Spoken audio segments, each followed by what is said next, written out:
तो वैसा कोई दिक्कत नहीं हुआ। तो बाकी सब देखा जाए ओवरऑल तो बढ़िया हुआ, काफ़ी पॉजिटिव। किनका बोर्ड था सर? सत्यवती मैम का जी। करंट अफेयर से किस तरह के सवाल पूछे गए थे? मुझसे डैब से क्वेश्चन किए गए और करंट अफेयर से एक वो हिजाब से क्वेश्चन था, अच्छा। हलाला से, और पूर्वांचल एक्सप्रेसवे से जो बनने के बाद थोड़ी दब गई थी तो उससे क्वेश्चन था। बाकी मेरे डैब से था, मेरे स्टडी बैकग्राउंड से था, यही क्वेश्चन था। अच्छा, कुछ ऐसा क्वेश्चन जो आपको लगा कि नहीं ये क्वेश्चन आप जवाब नहीं दे पाए, या फिर आपको ऐसा लगा कि इससे बेहतर आप कर सकते थे इंटरव्यू?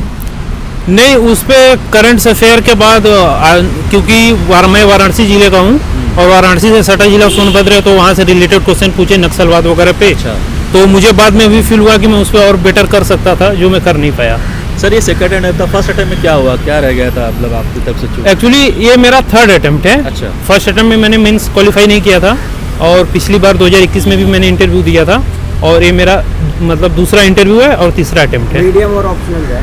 मेरा मीडियम हिंदी है और मेरा ऑप्शनल पॉलिटिकल साइंस है। सर हिंदी लैंग्वेज से, सर हिंदी लैंग्वेज से कहते हैं कि रिजल्ट अच्छी नहीं बनती, इसमें आपका क्या पॉइंट ऑफ व्यू? ये मिथ है, ऐसा कुछ नहीं है।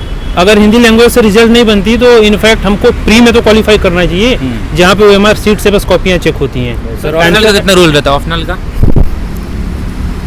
ऑप्शनल का बहुत ज़्यादा रोल रहता है, क्योंकि ऑप्शनल 500 मार्क्स के रहते हैं, और आपका ऑप्शनल जितना अच्छा रहेगा आपका सिलेक्शन का चांस उतना अच्छा होता है। आपने पॉलिटी ऑप्शनल क्यों चूज़ किया? पॉलिटी इसलिए चूज़ किया कि मेरा इंटरेस्ट था, मैं साइंस बैकग्राउंड से हूँ, तो इस वजह से मैंने पॉलिटी। इंटरव्यू में क्वेश्चंस पूछे तो क्या क्वेश्चंस अभी पूछे गए स्पेसिफिक? नक्सलवाद से क्वेश्चन थे और पूर्वांचल एक्सप्रेसवे पे क्वेश्चन थे। उसके अलावा मेरे ऑप्शनल पॉलिटी से रिलेटेड क्वेश्चन थे, यही सब था। सर पाकिस्तान पे सर क्राइसिस हुआ उसमें सर? नहीं, उस पे नहीं था, नहीं था। करंट में जो अभी टॉपिक, और अभी एक करंट का टॉपिक था, हमारे यहाँ पे 26 जनवरी की जो परेड हुई थी उसमें मिस्र की फौज आई थी, वो तो उस पे क्वेश्चन था, उससे रिलेटेड। हाँ जी जी। इंपॉर्टेंट क्वेश्चन, लैंग्वेज का इम्पैक्ट पड़ता है सर इंटरव्यू? बिल्कुल नहीं सर मेरा एक क्वेश्चन है, हिंदी लैंग्वेज के स्टूडेंट को कौन कौन सी परेशानियाँ आती हैं ड्यूरिंग UPSC प्रिपरेशन में, और उसको किस तरह से हैंडल करना चाहिए? देखिए, हिंदी मीडियम वालों को सबसे ज़्यादा परेशानी इस बात की आती है कि हमारे जो सोर्सेज हैं वो इंग्लिश मीडियम के एवरेज में थोड़े कम हैं, और बाकी रह गई जैसे बाकी किताबों की बात और बाकी जो भी चीज़ें हैं, तो उसके लिए हिंदी और इंग्लिश मीडियम का भी हमारे सिलेक्शन का माध्यम है, जैसे हिंदी है चाहे इंग्लिश है, लेकिन वो कभी गलत इफेक्ट नहीं डाल सकता। और दूसरी बात, सोर्सेज अवेलेबल हैं, बस वो हम तक पहुंच नहीं पाते या हम उन तक पहुंच नहीं पाते। न्यूज़पेपर वगैरह जैसे हिंदू होता है, इंडियन एक्सप्रेस होता है, मैं देखिए हिंदी लैंग्वेज के स्टूडेंट के लिए कौन सी मैगजीन और कौन सी न्यूज़पेपर यूज़ करते हैं? हिंदी मीडियम के लिए क्रॉनिकल मैगजीन, मैं क्रॉनिकल मैगजीन ही पढ़ा, और न्यूज़पेपर में तो मैं न्यूज़पेपर पे बिलीव करता भी नहीं, मैं कोई ऐसे पढ़ा नहीं। क्रॉनिकल मैगजीन आती है मंथली सिविल के लिए, सर अगर आप एक महीने में उसको पढ़ लेते हैं तो उसके बाद जो है आप क्रॉनिकल मैगजीन अगर पढ़ लेंगे मंथली वाली, तो करंट अफेयर और करंट अफेयर से रिलेटेड जितने मुद्दे हैं वो मैनेज हो जाते हैं। सर GS के लिए आपने कहाँ से कोचिंग ली, और ऑप्शनल के लिए किस तरह प्रिपरेशन किया? मैंने GS के लिए ऐसे कहीं से कोचिंग नहीं ली है, मैंने सेल्फ स्टडी किया है, और एक दो टीचर थे मेरे, जैसे कीर्ति भूषण यादव थे और एक टीचर थे दिलीप त्रिपाठी, जो अब नहीं रहे, ये दोनों लोग अब नहीं रहे, तो उन लोगों से मैंने मदद ली। और मेरे सीनियर हैं जो अभी IAS वगैरह हैं भी, तो उनके कांटेक्ट में मैं रहता हूँ, तो वहाँ से मुझे। सर आपको क्या लगता है, क्या सेल्फ स्टडी करके UPSC निकाला जा सकता है? बिल्कुल बिल्कुल। देखिए, कोई भी दुनिया की बड़ी से बड़ी कोचिंग कोई ये नहीं करता है कि आप कोचिंग कर लिए तो सेलेक्ट हो जाओगे।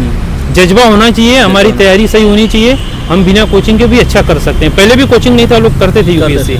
हाँ, और आज भी मुखर्जी नगर, इलाहाबाद, बाकी जगहों पे लोग कोचिंग करते हैं, लेकिन सब सेलेक्ट नहीं होते। तो जो सेलेक्ट होते हैं कुछ उनके अंदर अलग सी रहती है, और अगर वो डेडिकेशन रहे हमारे अंदर तो हम बिना कोचिंग के भी कर सकते हैं। सर आप कॉन्फिडेंट लग रहे हैं, कैसा रहा इंटरव्यू, मतलब इस बार आपका कैसा रहा? इंटरव्यू मेरा अच्छा रहा, और कोई ऐसा टॉपिक नहीं आया जहाँ पे मुझे सॉरी बोलना पड़े जैसे। अच्छा। फिर भी अभी मैं बाहर निकला तो मुझे लगा कि मैं एक दो क्वेश्चन और अच्छे से आंसर उसका दे सकता था। ऐसे कौन से क्वेश्चन थे जिसमें आपको ऐसा लग रहा है? पहला तो नक्सलवाद से था, क्योंकि सोनभद्र जिला बनारस से सटा हुआ है, पास में है, तो वहाँ से नक्सलवाद पे काफ़ी प्रश्न उन्होंने इधर उधर घुमाया, तो फिर उस पर मुझे लगा कि मैं इसको और अच्छे से उत्तर दे सकता था, जो मैं नहीं दे पाया। सर लोग कहते हैं मॉक देना चाहिए, इससे काफ़ी हेल्प होता है इंटरव्यू, इसको कैसे देखते हैं आप? हाँ, मॉक देना चाहिए, क्योंकि क्या होता है कि हम जैसे इंटरव्यू हमारा लगा है, हमको पता नहीं है सामने कैसे पैनल बैठते हैं, कैसे लोग रहते हैं, क्वेश्चन कैसे पूछते हैं, किस तरीके से क्वेश्चन पूछते हैं, तो अगर जब हम मॉक देते हैं तो हमको सारे आइडियाज़ मिल जाते हैं, और जो भी टीचर मॉक में होते हैं वो हमको बेस्ट बताते भी हैं कि हमारी गलती कहाँ पे है, हमारे बोलने में गलती है या हमारे उत्तर बताने में गलती है, तो जो भी रहता है तो वो हेल्प करते हैं। सर, वो मौका लोग देना इथिकल चाहिए। क्वेश्चन पूछते हैं, इथिकल ओके सर बहुत सारे क्वेश्चन मतलब वैसे तो मॉक ज़रूरी है, लेकिन फिर भी एक साइकोलॉजिकल होता है कि इंटरव्यू देने जा रहे हैं तो थोड़ी सी धड़कन सी होती है। जी फर्स्ट डे और फर्स्ट हाफ में इंटरव्यू, इसको आप कैसा लग रहा था आपको? कुछ ऐसी देखिए, मेरा बहुत सिंपल सा मानना है कि जो होना है होगा। होगा। अगर मैं डरूंगा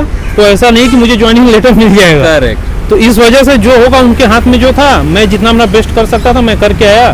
बाकी अब यूपीएससी के हाथ में, ऊपर वाले के हाथ में। सर इथिकल कंडीशनल क्वेश्चन कोई नहीं, कंडीशनल क्वेश्चन ऐसा तो कुछ नहीं था, क्योंकि डेप से इतने क्वेश्चन थे, कंडीशनल क्वेश्चन नहीं हुआ। सर फर्स्ट अटेम्प्ट में और सेकंड अटेम्प्ट में आपकी ऐसी कौन सी गलतियां थी जिसकी वजह से आपका वो क्लियर नहीं हो सका? अब गलतियां थी, फर्स्ट अटेम्प्ट में मैंने मेंस, मुझे टाइम नहीं मिला या मेरी तैयारी अच्छी नहीं थी। सेकंड अटेम्प्ट में मैंने इंटरव्यू दिया था, लेकिन मेरे मेंस में मार्क्स कम थे। न्यू एस्पिरेंट को आप क्या मैसेज देना चाहते हो कि इस तरह से प्रिपरेशन करनी चाहिए?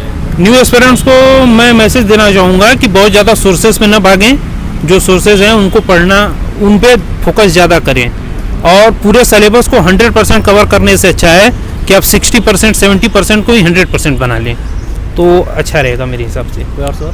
सर जो तैयारी करते हैं किसी वजह से इंटरव्यू तक पहुंचते हैं, प्रीलिम्स क्वालिफाई करते हैं, लेकिन किसी वजह से रह जाते हैं।